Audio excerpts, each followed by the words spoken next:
bilen tanışan kebeleklerin hikayesi. 4 tane kebelek bir gün ataş oduna sataşıptırlar. Ve elbette onun nämetini öwrenmek isläpdirler. Birinji kebelek oda biraz ýakynlaşypdyr ve onun aýdynlyk berýänligini düşünüpdir. Soňra dostlarynyň ýanyna baryp, ot, ýagtylyk berýän ışyklandyrjy diýip ýollaşlaryny görüňeripdir. İkinji kebelek bu bilen kanatlanman, ol ot hakyna has köpräk öwrenmek isläp, oda has ýakynrak barypdyr. Şeýdip ol odyň ýylylyk berýänini öwrenipdir.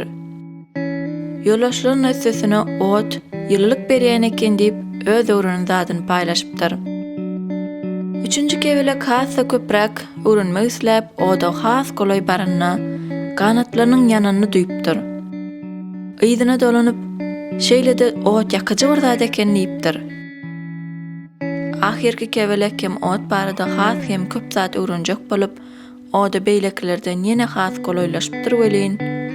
Ol kebelek başda aýdynlyk görüpdir, soňra ýylylygyny duýupdyr, soňam ýanyp başlapdyr we gaty golay baranyna bolsa ýok bolup gitipdir.